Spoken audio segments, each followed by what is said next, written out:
Quand j'essaie de m'améliorer socialement, il y a un truc que j'ai ressenti très souvent, c'est ces moments où j'essaie d'aller parler à quelqu'un, j'allais parler à quelqu'un, je trouvais la force en moi d'aller parler à quelqu'un et j'avais un blanc, mais vraiment un gros blanc, j'allais parler et puis la personne me répondait et je savais plus quoi dire. Et en fait, ça me faisait me sentir tellement mal à chaque fois. Vous savez, il y avait cette sensation un petit peu bizarre où on ne sait plus quoi dire et la personne vous regarde un petit peu bizarrement et vous vous sentez mal.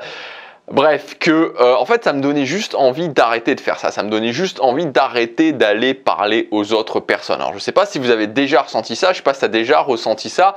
D'essayer d'aller parler à quelqu'un, de te dire, OK, je vais m'améliorer ou j'ai envie d'aller parler à cette personne-là et de le faire. Tu vas lui parler. Et en fait, voilà, tu as un blanc et donc du coup, ça te fait vraiment te sentir mal. Il y a une vibe qui est bizarre et ça te donne envie de plus continuer à faire ça. Le problème, c'est que les conversations, le fait d'aller entamer une conversation avec quelqu'un et d'être capable de maintenir la conversation avec quelqu'un, c'est quelque chose qui est présent tout le temps dans la vie sociale. C'est-à-dire que c'est présent absolument tout le temps, quoi que tu veuilles. C'est-à-dire que si tu n'es pas capable, en fait, et c'est assez fou, mais moi j'ai vraiment l'impression que c'est ça, si tu n'es pas capable d'aller parler à quelqu'un et de maintenir un petit peu la conversation, d'entamer une conversation et d'avoir une conversation assez simple avec quelqu'un, c'est aussi handicapant pour la vie sociale que si tu es quelqu'un qui n'est pas capable de lire ou d'écrire dans la vie normale. C'est aussi handicapant. Alors on peut ne pas avoir l'impression parce que les gens ne le montrent pas vraiment, mais il y a beaucoup de gens qui souffrent de ça en fait parce qu'ils n'arrivent pas à avoir de vie sociale, parce que pour eux, j'en ai fait partie, ça représente vraiment, le fait d'avoir une conversation avec quelqu'un, c'est quelque chose qui est très compliqué. Alors dans cette vidéo, j'aimerais t'expliquer comment tu vas pouvoir maîtriser l'art de la conversation. Pour moi, maîtriser l'art de la conversation, et je t'en ai parlé dans la vidéo d'hier, c'est le fait de maîtriser le flow de la conversation, c'est-à-dire d'être capable d'aller parler à quelqu'un et petit à petit de passer la conversation en mode on, c'est-à-dire de prendre la responsabilité de la conversation et de faire que petit à petit, la personne commence à s'engager et qu'ensuite on arrive dans une conversation normale. Ça, c'est maîtriser le flow de la conversation. Ça peut sembler quelque chose qui est complexe, mais tu vas voir dans cette vidéo, j'ai vraiment essayé de te simplifier les choses et je vais te donner plusieurs axes pour que tu puisses justement avoir des pistes pour t'améliorer à ce niveau-là. Alors bien sûr, ensuite, c'est quelque chose qui se travaille. Je te rappelle aussi, si tu n'as pas vu la vidéo d'hier, que j'ai sorti une grande formation sur le charisme qui s'appelle les outils du charisme et je t'invite à cliquer sur le premier lien dans la description pour voir le programme de cette formation. Et dans cette formation, il y a un module dont je suis particulièrement fier, qui c'est le module numéro 3 sur le storytelling. J'ai vraiment traité le sujet du storytelling à fond dans ce module-là et vous allez apprendre beaucoup de choses. Et donc, si aujourd'hui vous avez envie justement d'être la personne qui est capable d'arriver et de capter l'attention des autres et de raconter des histoires qui vont captiver, je vous encourage tout simplement à cliquer sur ce premier lien dans la description. Il y a tout qui est expliqué au niveau de cette formation, les outils du charisme. Alors la première clé pour maîtriser le flow de la conversation, et ça c'est souvent quelque chose qu'on a du mal à percevoir quand on est quelqu'un de plutôt mal à l'aise socialement, c'est que les gens qui ont du mal à avoir des conversations avec les gens, ils n'arrivent jamais à entrevoir ce que j'appelle le flow social. C'est-à-dire qu'une grande partie de la facilité à avoir des conversations et à lier la conversation avec quelqu'un, c'est justement cette notion de flow social.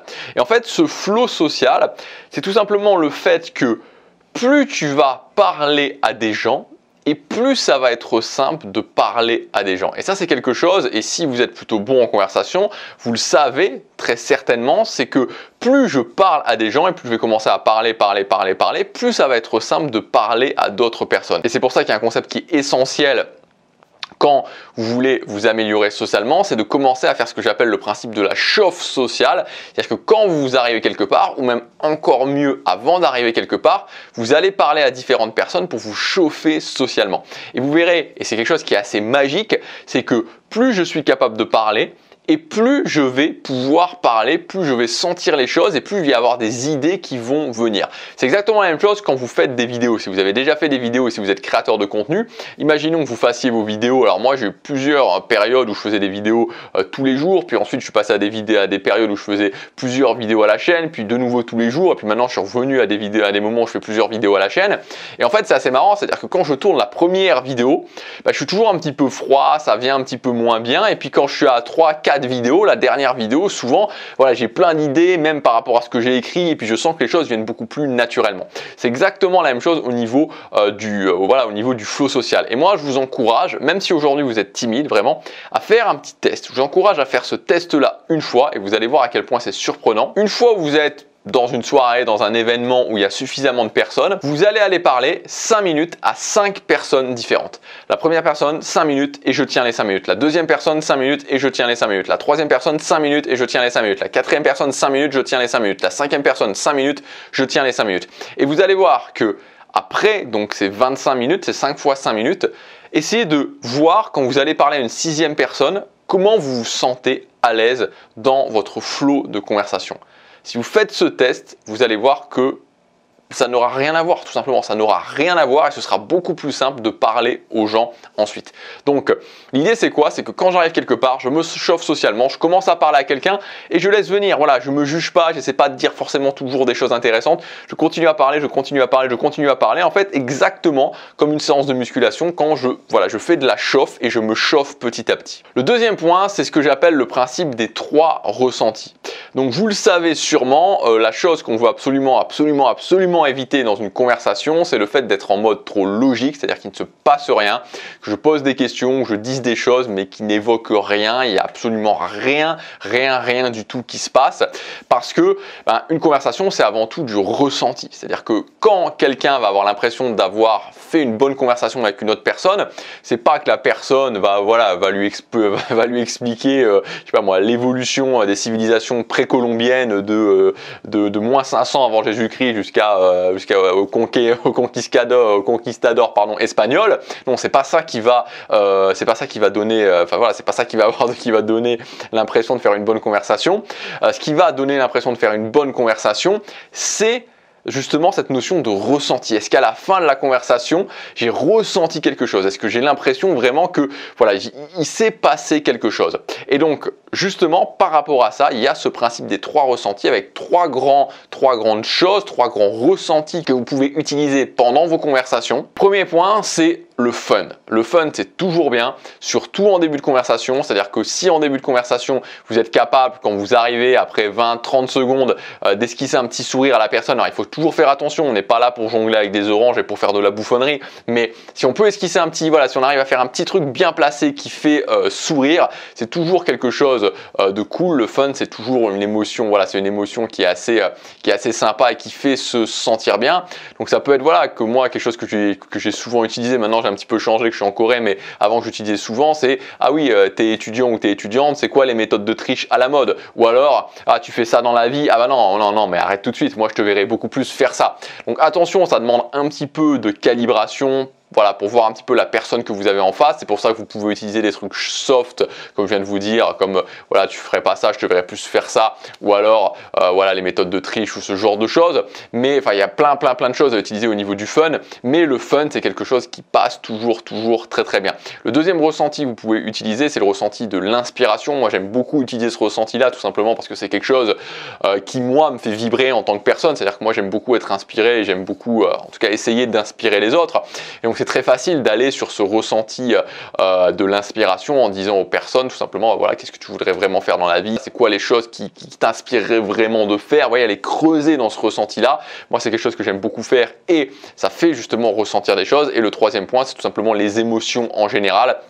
Donc faire quelque chose d'émotionnel, faire ressentir des émotions aux gens. Il y a tout un panel d'émotions et il y a notamment le fameux what if. Donc what if, et si, qu'est-ce qui se passerait et si demain on était à New York, et si demain on était sur une plage, et si demain tu avais 1 million d'euros, etc. C'est une option parmi tant d'autres. Mais la règle des 3 ressentis, c'est ce qui vous permettra avec le fun, avec l'inspiration et avec les émotions de passer la conversation sur un autre plan et de pas du tout être en mode logique. Le troisième principe, c'est de sortir de ce que j'appelle le problème de l'ouverture. Donc l'ouverture, qu'est-ce que c'est? C'est la première phase d'une conversation, c'est le fait que l'ouverture en fait c'est tout simplement je vais parler à quelqu'un, salut je m'appelle Gabriel, la personne me répond et l'ouverture est faite. C'est quelque chose qui pose beaucoup de problèmes. Moi ça m'a posé énormément de problèmes parce que je me disais par exemple ok je vais aller parler à cette personne là, je me disais ok bon d'accord je vais aller parler à cette personne là et puis après il y avait dans mon cerveau qui me disait bon alors qu'est-ce que je dis? Bon ok je dis ça, mais qu'est-ce qu'il va me répondre ça, ou il va me répondre ça, qu'est-ce que bon, bref, vous voyez, cette sorte de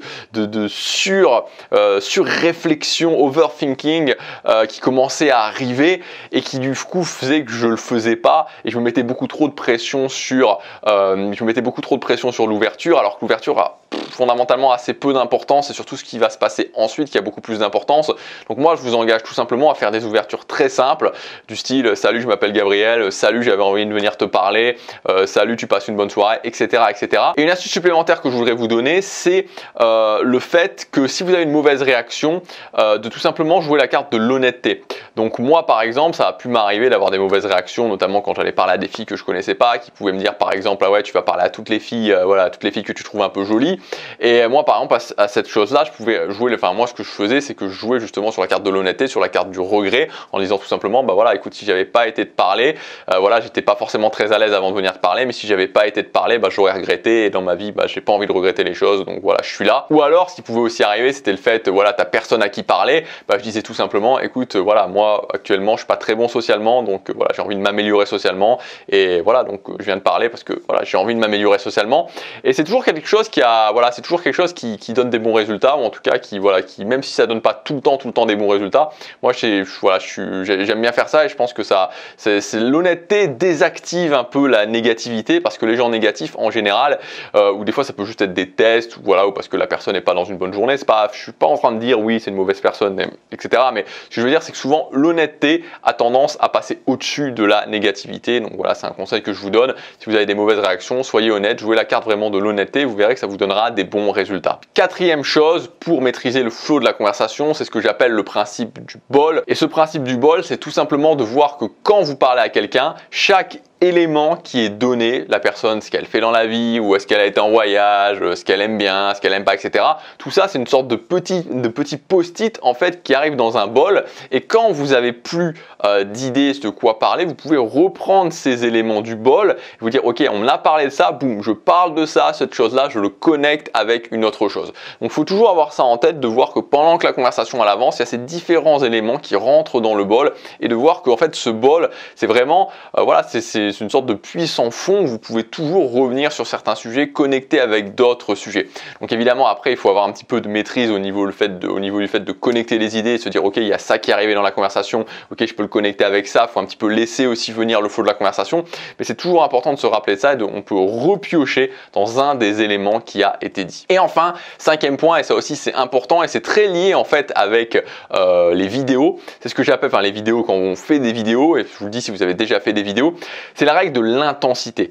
En fait, quand vous parlez à quelqu'un, il ne faut pas hésiter à avoir de l'intensité, exactement comme quand vous faites une vidéo, il faut avoir de l'intensité. C'est-à-dire que si je faisais une vidéo où je vous parlais juste, bon bah voilà, comme ça, ok, la règle de la conversation, bah voilà, j'arrive même plus à le faire en fait. C'est-à-dire que maintenant, quand je me mets en mode vidéo, bah, je me mets en mode où je suis un petit peu, voilà, je suis un petit peu intense. C'est-à-dire que voilà, je suis un petit peu plus intense que mon état normal et je suis pas juste en train de parler, voilà, je suis pas juste en train de parler voilà, en super monocorde comme ça. Et c'est la même chose au niveau des conversations. C'est-à-dire que quand vous êtes en mode conversation avec quelqu'un, il faut un petit peu sortir de sa réserve et il faut un petit peu augmenter son niveau d'intensité. Il faut être un petit peu, voilà, je vais pas dire jouer les choses, mais un petit peu, voilà, être un petit peu énergique, être un petit peu enthousiaste, voilà, pas que ce soit quelque chose de très monocorde. Pensez à faire ça, pensez justement, voilà, à essayer de vous pumper un petit peu en énergie, de vous pumper un petit peu au niveau de l'enthousiasme et d'être un petit peu plus intense que quand vous êtes tranquillement chez vous en train de regarder la télé ou quand vous parlez à quelqu'un que vous connaissez déjà depuis un long moment. Voilà, j'espère que cette vidéo sur les conversations vous aura aidé. Vous pouvez aller plus loin si vous voulez avec ma formation les outils du charisme. Dans le premier module, on va parler de la matrice de la première impression. Dans le deuxième module, on verra exactement en détail comment maîtriser le flow de la conversation. Je vous donnerai une méthode étape par étape. Storytelling dans le module numéro 3, présence magnétique dans le module numéro 4 et conversation de groupe dans le module numéro 5. C'est un gros programme, c'est une grosse formation. J'espère qu'elle vous plaira. Vous pouvez y accéder jusqu'à dimanche à son prix de lancement. C'est le premier lien dans la description. Je vous dis à demain pour la prochaine vidéo. À tout de suite pour ceux qui investissent sur eux. Passez à l'action, chaque jour compte.